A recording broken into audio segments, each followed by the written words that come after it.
Good morning, I'm Blessing Eichie. This is the mid-week edition of the Front Burners. You excited to watch the show? I know, I have a feeling that you do, because each time you do, it always gets exciting when issues are discussed on the Front Burners, because we ignite the conversations that spark up change. And I know the change has already began, and we intend to continue on that path.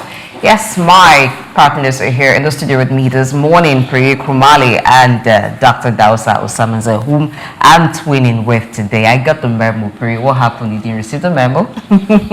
Good morning, Blessing. What a wonderful day. It's Ash Wednesday, really. Oh, yes. Very good day in Christendom, where we are reminded of our common humanity. And then, of course, in the next 40 days, we will be pursuing the road of humility. And as we seek righteousness, we will see how this nation get better for it in the next 40 days. So it's Lent season. Oh, yes. For those who are foodies, it's not good news for you at all. But, well, you can wait for the next 40 days when we will be having the Easter celebration. So then you can feast as much as you want. Pray. Good morning to you, Blessing. Good morning. Good morning to you, Doc. Good morning, It's Ash Wednesday, so Doc is, his hands are like this. Pious and sanctimonious Wednesday. Oh yes. In the middle of Ramadan. No temptations today. Well, it's good. Well, let's find out during the conversation. It's good that both faiths are having a very sober time. Yes. So there will be more prayers for the nation. But we're talking about, we're wearing purity and the blood that symbolizes the sacrifice, the ultimate sacrifice. Yes. Okay. I'm here for that sacrifice. Okay. Well, you know what they say, when Nigerians say we should pray more, people were asking, now prayer will solve the issue. Well, let's find out what's happening in Nigeria and around the globe with Swift Aderinto. Whether she's pious, I don't know. All right, after those inciting, very insightful stories that Swift Aderinto brought to us, let's look at some more around the Nigerian scene. And this one talks about the federal government announcing significant progress in its economic diversification efforts, securing $50.8 billion investment commitment through international engagement, including President Bola Tinubu's recent overseas visit. The president, since assuming office, has been going round trying to market Nigeria. In fact, he's considered the #1 marketer for Nigeria, and it seems those marketing visits have started yielding results, and that has culminated in securing $50.8 billion of investment. The Minister of Industry, Trade and Investment, Jumoke Oduwole, while speaking at the press briefing in Abuja, emphasized that the importance of tracking investments generated through these investments cannot be put aside, because when Nigerians ask, why is the president traveling? Where is he going to? He should sit in Nigeria and he should govern his people. Now, the Minister of Trade and Industry is saying that these visits have yielded results, and we need to track what is coming from some of this movement around trying to canvass for investment in Nigeria. Doc? Well, it's good that we're moving around town, and it's good that the president, since assumption of office, May 29, 2023, had done over 400 travels. That's a lot. And what we're looking at here is potential, not actual, that companies have visited. And I don't think it's worth its bill, really. I feel that people who have a privilege of leadership should be able to manage communications very well, so that the thing that falls into headlines are not as if we are becoming defensive, and to say that certain things that we are doing will test results. Because the question that somebody will ask you is to say, really, $50 billion, which sector? Exactly. And you just pointed out the amount of investment matching his bill, 400 trips. So we have 413 trips, and then of course we have a potential $50 billion dollars investment. Where is it going to? Oil and gas? Is it going to solid mineral? Is it going to? So all these details are in here, and so for it to be actually newsworthy really is to say that there are concrete things that are on ground that we see. We also saw in the news that of course some of these companies have visited Nigeria, and they promise to come, hopefully that 2027. Then of course some of them are able to take up operation. But like I've always argued, I don't believe that we need, in the age of social media, that we need to do too much travel before we can secure deals. And I think what government really need to understand is the fact that for people to do business with you, there must be prospects. That people are reading about you, and they are hearing about you, and they are coming deliberately to want to come do business with you. And once they come, then they find an enabling environment in which a proper business can happen, where profits are possible, where of course investments are secured, and the lives of those who are also putting the money down is also secured. I think we must do more in terms of creating more enabling environment so that foreign direct investment can flow in naturally without us necessarily going to be cap in hand. Knock on the doors of other countries. To say, come and put money in an environment, because if there's value, people will look at it. Before Christopher Columbus crossed the waters to come to this place, they knew there was something they were looking for. I didn't think any king in Africa went across overseas to tell them, come and see, we have fruits here. Now, let's look at President Donald Trump, assuming office, marketing America, stating what it's going to be going forward in America. He didn't need to travel from one country to the other, from where he was in the US talking. The other parts of the world could hear him, and they could also make reactions. He had meetings, some of them via the phone, virtual, conferences. He attended summits when he needed to. Look at that. This is what we have going on in Nigeria. When a president assumes office in Nigeria, the first 3 months is for you to go around. And then there's this justification that the president has to make himself known. He has to introduce himself to all the world leaders that he is now in charge of the affairs of the country. Okay, when we start talking about the traveling around of president, let me come from our emergence into the Fourth Republic, where former president Olusegun Obasanjo became the president in 1999. He did a lot of traveling, and of course you want to ask why traveling. Before then, we were running a military administration where the previous military administration of Mr. Abubakar, then back to Abacha, then coming back to Babangida, and back to other military administrators. They have placed Nigeria on a path in the global arena where we have been sanctioned by the United States of America and other global, international powerhouse. We've been sanctioned economically. We've been sanctioned. In fact, some of our military administrators and active politicians have been sanctioned that, look, don't come to the United States.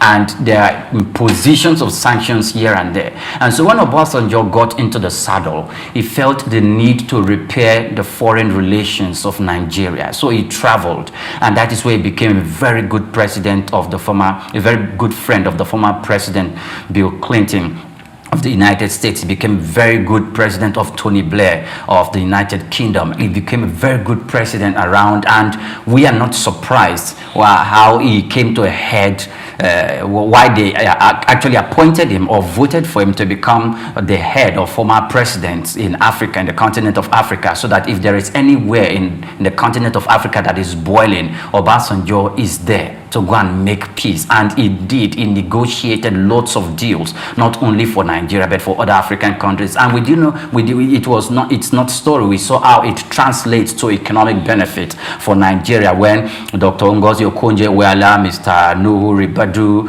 of the Economic Front, the Czar of Corruption, and the former governor of Kaduna State, El Rufai, and Nenadi Usman came into the economic forum where we were able to secure the debt relief from our foreign debts, and those sanctions were removed. Yes, it did that, and we saw that result. So it's a good thing. But go back to the United States, the question you asked. The United States is already in a class where it will not go cap in hand.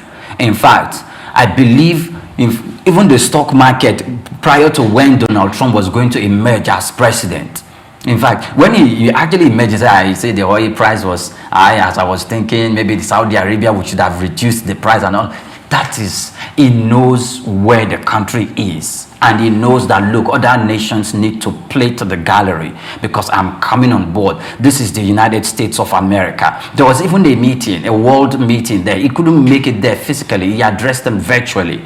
So he came to the saddle and things started fixing themselves. He was speaking with the So minister. what you're saying in essence that it's status-based. It's based on the status of the country. Status-based. But let me take you back to the reference that you used, which was that of former President Olusegun Obasanjo, given the era that he was coming from, military regime, transiting now to civilian rule, and so he needed to make that visit, or those visits rather, and then he needed to do damage control. But subsequently, we have had return of one civilian regime after another. Yes. Do you think, as it was necessary in his time, it is still necessary to make those trips?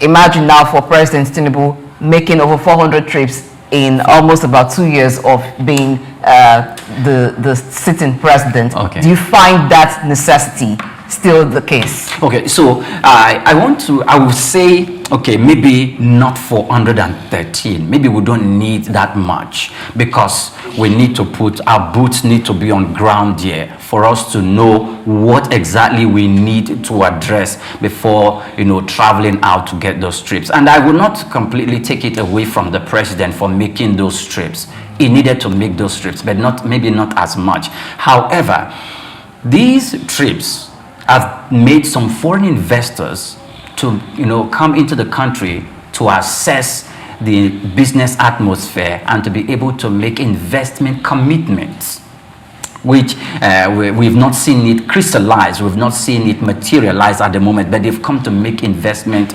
assessment and they are moving in that direction. So most likely the Ministry of Trade and Investment headed by Madam Oduwole will take that up to make sure that it materializes so that we can actually gain. Because if not, because that it is hidden, and that's where DOC is coming from. It seems like it is hidden and we are trying to sell the president that, look, we are on this right path. No, just be factual, just be real. We have not actually had $50 billion investment. Actually, no. Some of them are investment pledges. It pledges and commitments. Yeah, but if you look at it, you put it on your calculator. So which means on the average, if the president travel, he makes $125 million. That's what it is. For expense. No. That's the benefit. If the 50 billion, $50.8 billion, $50.8 billion on the average, so you're looking at about $125 million dollar investment that is secure on every trip he makes, and this is in the last 3 years. You see, for me, I feel that communication is important, and those who speak for government, they must do well to understand what to talk about at every point in time. So you don't unnecessarily whip up or insult the sensibility of some people. Because this kind of communication is defensive, and I don't think there's a need for it really. The proof of the pudding is in the eating. See, if we're seeing this company flag off, and this statement is coming and say, oh, this is one of the proceeds of our foreign travels, it will make sense. So I think they must even be themselves thinking about what are the solid things that we are putting in place outside the travels that will actually make these companies sit down to do things. You can imagine, for example, I was listening to Donald Trump. Yes, you say America has matured. And recent interview, and he said Apple has pledged. Sorry? Apple had pledged to put 500 billion investment into America. And all the companies that are making big promises. Yeah, but he's not actually stopping at that, and some money actually coming in. And that investment is happening in real time. But the point I'm making is that technology has so transformed the world that we don't need plenty of travels. If from the point of diplomacy, whether it's the Obasanjo regime or the military regime or the regimes that came before him or the one that succeeded him, we have always done poorly in diplomacy. Absolutely poorly. And that's why even him could not secure even the vote of fellow African members to even become the Secretary General to the United Nations. So to tell you how poor our diplomacy is. And that's why you can see these small African countries are messing around us. The point is, we can make significant impact without necessarily making noise. And let people be seeing results happening, just like we see today. Like Swift said, they said the things go up in Nigeria, don't come down. But at least we are seeing petrol come down. So kudos. Work is being done. Let's even look at what the Minister of Trade and Investment is saying, Jumoke Oduwole. She's saying that there's need to track the engagements that have come from the president's 413 trips. Like, I want to align with what Doc said, that it sounds defensive. Perhaps there have been raised questions in some quarters regarding the number of trips that the president has made so far. And this is coming out to say, let's justify this 413 trips. Now, the $50.8 billion are majorly investment announcements. She's even saying that we need to break the bottlenecks. We need to do all that is necessary to ensure that these announcements materialize. They are yet to materialize. So bottom line is, we need to have the enabling environment where investments can thrive. If that is done first, you would not need to blow the trumpet very often, or even need to go knocking on the doors of other countries to say, hey, I'm the new president of Nigeria. There are opportunities in my country, you can come and invest. These investors are always scouting, always searching for new markets, for new opportunities. And so they know where the opportunities are. They know where the risks are. Now, one of the reasons why sometimes they're skeptical about investing, particularly when you have a new government or a new administration, is policy somersaults. They are not sure where they stand with certain policies. And so they sit on the fence and they're waiting to see things happen. But when we're talking about, yes, the president's attendance at the G20 summit was able to secure about 50 billion investment pledges and all, and then we're needing now to remove the bottlenecks. I think that's something the ministry should have handled, and we should see it translate to actually substance here before we're coming to announce, because it seems like almost every step of government, even before the fruit drops, we're announcing. We're trying to build anticipation in the hearts of the people. And when this anticipation does not translate to us seeing the results in quick time, it results again in disappointment. Because if you're whetting the appetite of Nigerians to say that we have already secured $50.8 billion in investment, we're working to ensure that it's materialized. Now Nigerians begin to set time and say, okay, let's say for this year, we should see some of those investments materialize. Now, if we don't see them materialize, it begins to feel like we're disappointed. We should have begun to feel the effect of these foreign trips so that we know that when you're expending money on these trips, because monies are expended, this is what we're getting. It justifies the reason you should make those trips. Now, what is the role of the Minister of Trade and Investment if the president goes about knocking on the doors? Is it that you are the one who goes to knock on the door and then the minister does the follow-up? But I think that we can copy from other countries, because we see the Minister of Trade of other countries coming to make negotiations on behalf of their country with the Nigerian president, with the Nigerian government. We see ministers having that power to make negotiations on behalf of their country with the Nigerian government. Why don't we have the same here? Does it necessarily have to be the president who's able to command and able to speak on behalf of Nigeria that these are the opportunities that we have, these are the sectors that we want investment to come in? Now this announcement have been made. What is the roadmap? What is the strategy to ensure that there are no bottlenecks, there are no frustrations on the part of these investors to actually making these investments materialize? Okay, so I am never, one thing I'm going to say, if I'm going to have to, chide Madam Oduwole, is that I'm not even going to chide that. Please because don't. You don't have the power to. I don't think I'm going to say she did anything wrong. Yeah. I'm not going to say she did anything wrong.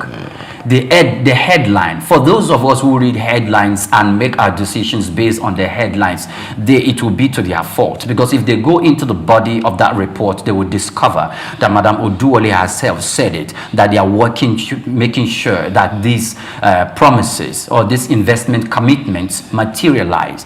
Now, Nigeria, whenever the president is traveling, either for business consultations or for the purpose of seeking foreign direct investments, he doesn't go alone. The Minister of Trade and Investment goes with him. Sometimes the Minister of Finance goes with him. He has a retinue of delegates that come with the Mr. President to go into such conversations, to meet with prospective investors, to discuss the country and the viable and productive sectors that would appeal to investors to come to bring their money in. And not every investment the president can sit at the comfort of his office to make phone calls to get it done. There are some high level, if not most high level investment that Mr. President need to be there personally to give assurance to these potential investors so they can come put their money in the personal assurance so we need to give.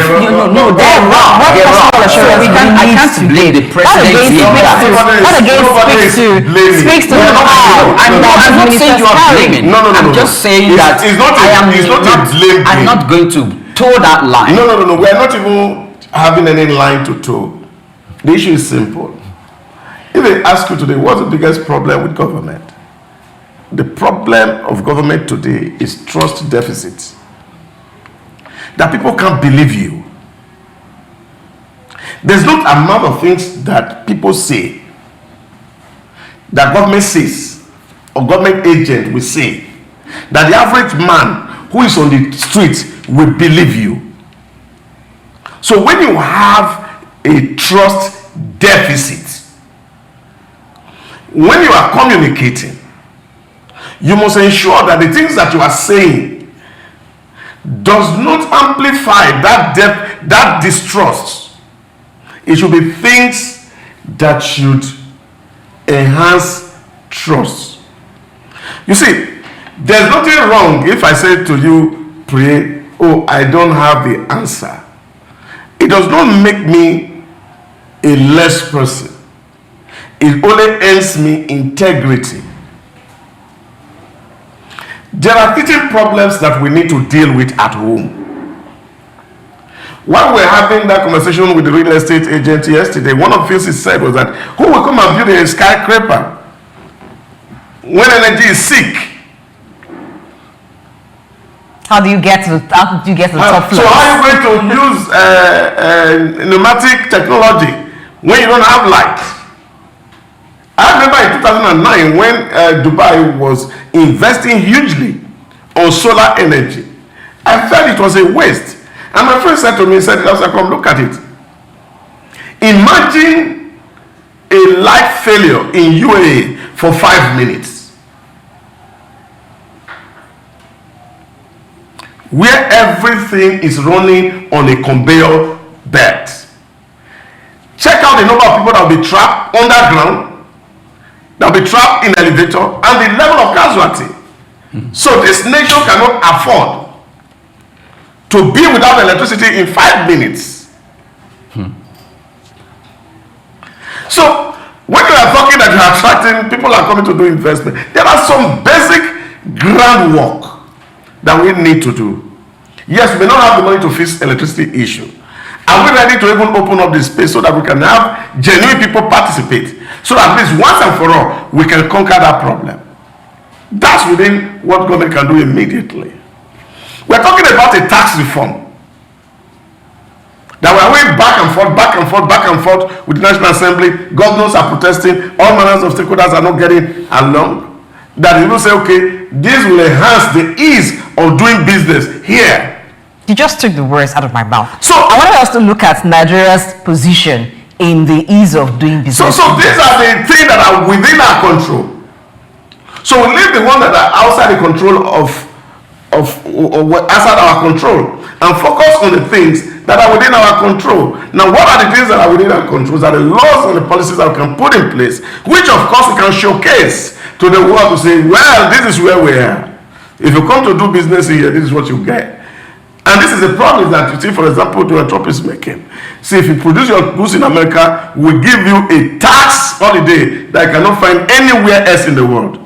But if you refuse not to do the business here, you want to bring people, we put your tariff up so that I can't enter into this environment. Now that's a kind of economic diplomacy. So this is the kind of thing that I feel that government should do. What I'm saying is that those who speak on behalf of government, they must do well to read the mood of the people out there and not sound defensive, but enable people to connect with government and understand that there are a lot of challenges that are making some things not working, rather than create hope for people, which of course tomorrow when it's not realizable, the further distrust in government continue. That's my argument. Before we move on to the next issue, on the ranking of countries on the ease of doing business index, Nigeria ranks low.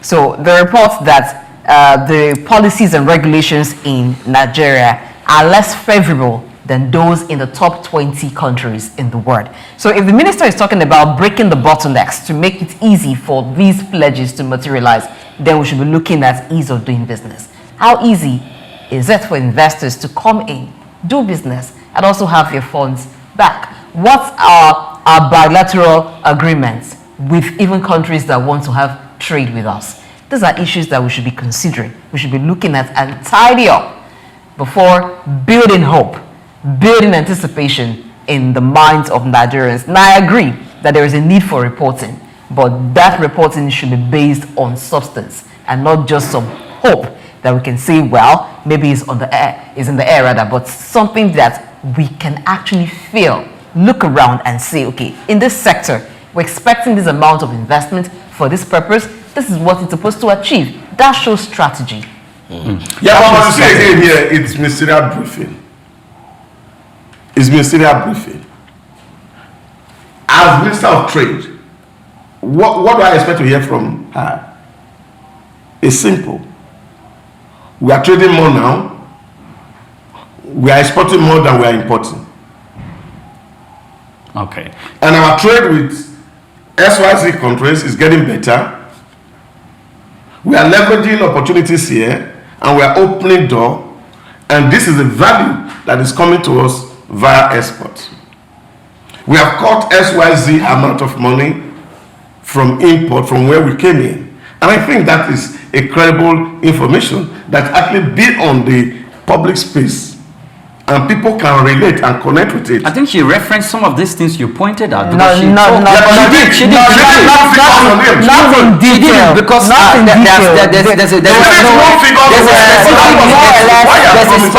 there's a specific area she referenced that myself, I had big questions concerning, and that is the area about digital currency and digital trading and opening up a platform of payment among African countries, for which I was saying that, okay, if you are opening up that, if you are talking about that space, the government had banned cryptocurrency. So what are we looking at? Are we